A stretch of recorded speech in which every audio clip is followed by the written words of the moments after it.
Assalamualaikum warahmatullahi wabarakatuh. Selamat pagi kepada anak-anak semuanya, terutama yang ada di kelas 11 UPW 1 dan juga di kelas 11 UPW 2. Sebelumnya Ibu mau mengucapkan salam sehat untuk kita semua. Mudah-mudahan dengan adanya lockdown ataupun kita tidak bisa melakukan PBM di sekolah, mudah-mudahan ini merupakan salah satu pembelajaran sehingga kalian bisa mengerti apa materi yang Ibu sampaikan. Nah, ada beberapa teman kalian memberikan masukan kepada Ibu tentang bahwasanya belum paham tentang bagaimana cara menghitung harga wisata untuk half day tour, terutama pada saat itu kita sudah menulis contoh soal untuk Medan City half day tour. Nah, pada kesempatan kali ini Ibu langsung ingin memberikan contoh soal seperti yang ada di sini. Nah, sebelum sampai ke sini, Ibu pernah memberikan materi kepada kalian semua tentang komponen-komponen cost untuk komponen tour, beserta mana yang komponen cost itu yang fixed cost, mana yang variable cost, itu sudah kita pelajari. Sehingga sekarang kita masuk pada bagaimana cara menghitung harga wisata untuk Medan City Half Day Tour. Kenapa Ibu pilih yang Medan City Half Day Tour? Karena ini merupakan tour yang paling kecil, ya, yang terkecil yang ada, sehingga ini akan gampang untuk dipelajari. Nah, ini dia contohnya. Misalkan ini kita mau membuat tur untuk kelas 10 UPW SMK Negeri 1 Medan, sehingga nama grupnya kelas 10 SMK Negeri 1 Medan, dan nama turnya Medan City Half Day Tour. Kemudian kita tetapkan saja jumlah pesertanya 20 orang. Nah, kita awali dari nomor 1. Komponen cost yang nomor 1, beberapa waktu yang lalu kan kita sudah menghafal masing-masing dari kamu bahwasanya untuk komponen cost yang paling awal, yang paling pertama sekali yang pernah saya suruh kalian hafal itu adalah yang pertama apa? Yaitu transportation cost. Nah, transportation cost ini kita letakkan di mana? Fixed cost apa variable cost? Nah, tentu saja kalau kalian sudah hafal bahwasanya transportation cost itu diletakkan di fixed cost. Contohnya misalkan untuk pemakaian transportation cost ini 1.800.000. Kemudian nomor 2, driver and co-driver stay 160.000 rupiah. Itu pasti kita letakkan di fixed cost. Kemudian yang ketiga, parking fee itu kita letakkan juga di fixed cost, yaitu Masjid Raya 20.000, Istana Maimun 20.000, dan Chong Afi 20.000. Kemudian yang keempat itu ada refreshment. Refreshment itu kita letakkan di mana? Karena refreshment itu harus kita hitung per orang, bukan per kelompok, sehingga diletakkan dia di variable cost, yaitu 10.000 rupiah. Kemudian entry fee Masjid Raya Al-Masun itu kita letakkan di fixed cost 200.000. Kenapa kita letakkan di situ? Karena kalau dia di Masjid Raya Al-Masun itu dia sifatnya donation atau sumbangan, harus kita masukkan ke fixed cost. Karena apa? Karena dia sifatnya menghitungnya berkelompok, atau cara menghitung biayanya dia berkelompok. Sedangkan Istana Maimun itu kita letakkan di variable cost 5.000, dan kemudian di Chong Afi itu di variable cost itu 35.000. Nah, kemudian untuk apa lagi yang komponen biaya yang harus kita masukkan? Setelah itu guide fee 250.000 kita letakkan di fixed cost. Kemudian local guide fee. Local guide fee pada saat tour di Istana Maimun dan Chong Afi itu masing-masing ada local guide fee-nya, sehingga kita keluarkanlah biaya tersebut. Dan biasanya local guide fee ini diletakkan di fixed cost 150.000 rupiah. Kemudian tour manager fee. Tour manager fee ini apa? Ini adalah biaya atau komisi untuk manajer tour. Itu dia 250.000 kita letakkan di fixed cost. Administration, promotion cost, miscellaneous itu masing-masing contohnya, ini kita contohkan saja, masing-masing 250.000 kita letakkanlah di fixed cost. Kemudian kalau kita mau membuat harga tour,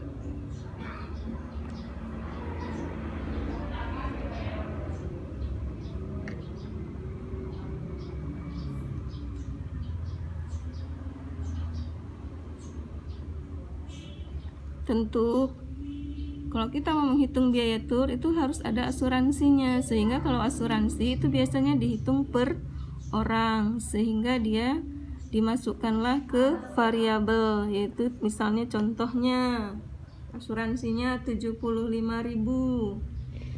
Kemudian apalagi yang kita butuhkan pada saat untuk penghitungan harga tour? Banner itu kita letakkan di fixed cost 175.000.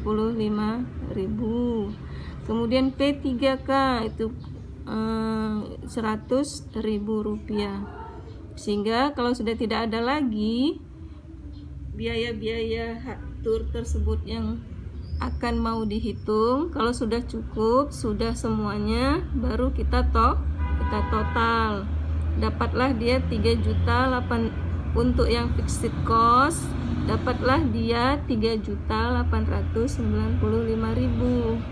Kita tambahkanlah ya, 1.800.000 tambah 160 tambah 20.000 tambah 20.000 tambah 20.000 tambah 200.000 tambah 250.000 sampai ke yang P3K 100.000, dapatlah dia 3.895.000. Kemudian untuk yang total variable cost 10.000 tambah 5.000 tambah 35.000 tambah 75.000, dapatlah dia 125.000. Itulah dia total variable cost.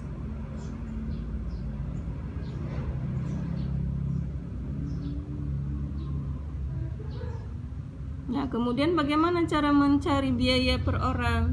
Nah, ini ada rumus untuk mencari biaya per orang. Kita pakailah rumus total fixed cost total F per N, ini jumlah peserta tambah, jangan kali, tambah total variabel tambah total variabel. Saya ulangi, total fixed cost, F ini fixed cost, bagi N jumlah peserta tambah total variable cost, dapatlah dia berapa total fixed cost. Tadi kan sudah dihitung, dia 3.895.000. Bagi N jumlah peserta, berapa jumlah pesertanya? Kita contohkan 20 orang. Terus tambah 125 ini dari mana? Dari total variable cost, sehingga dapatlah dia biaya per orang itu dia 319.750.000. Nah, tidak selesai sampai di situ aja, karena kita sebagai travel agent harus pasti kita menginginkan profit, sehingga misalnya contohnya kita buat 5%. Nah, apakah dia 5%, 10%, 15% itu tergantung dari travel agentnya. Contoh, seandainya travel agent menginginkan profit margin atau keuntungan 5%, tinggal kita kalikan saja 5% dari 319.750.000 itu dapatnya yang tadi dari net buying price itu berapa? Misalnya contohnya 15.987. Dari 15.000 ini kemudian tambahkanlah ke net buying price 319.750. Setelah itu baru ditambahkan, dapatlah dia 335.737. Nah, tidak selesai sampai di situ. Kemudian apabila kita membuat paket wisata, tentu saja paket wisata itu seringkali dijual oleh sub-sub agency atau sub-sub travel yang lain, sehingga kita memberikan komisi kepada agensi lain. Sehingga contohnya misalnya agency commissionnya kita tetapkan 5%. Nah, 5% di sini maksudnya bukan 5/100, tapi 100/95. Contoh yang lain, seandainya kita mau memberikan kepada travel agent yang lain komisi agennya 10%, itu artinya 100/90. Nah, itulah di situ contohnya, ya. Jadi di sini agency commission 5%, 100/95 kali 335, yaitu harga setelah profit margin 335.737. Nah, setelah itu barulah dapat harga untuk per orangnya, dapatlah dia 353.407,89. Nah, kemudian karena nanti ini mau dijual ke luar negeri, alangkah baiknya kalau kita buat dalam US dollar, sehingga kita bulatkan jadi 26.17 US dollar. Kemudian kita rounding jadi 26.20 per person, sehingga selling price atau harga jual untuk Medan City sightseeing tour itu dia 26.20 US dollar per orang. Nah, jadi demikianlah penjelasan dari saya tentang bagaimana cara menghitung. Silahkan kalau siswa kurang mengerti tentang apa yang Ibu terangkan, itu bisa kalian japri Ibu lewat WhatsApp. Ibu berharap kalian semua, terutama kelas 11 UPW 2, Ibu harap kalian semua mengerjakan tugas ini. Karena apa? Karena dari tugas inilah ini cikal bakal untuk menghitung harga wisata untuk nanti ke kelas 3. Nanti kalau kalian tidak tahu menghitung ini yang half day tour, bagaimana kalian nanti mau mengetahui menghitung harga tur yang beberapa hari, 1 minggu, 1 bulan, seperti itu. Sehingga Ibu harap partisipasi kalian untuk melakukan tugas ini. Kalau tidak tahu, kalau tidak mengerti, japri Ibu. Oke, demikianlah penjelasan dari Ibu tentang menghitung harga wisata Medan City Half Day Tour. Selamat siang. Assalamualaikum warahmatullahi wabarakatuh.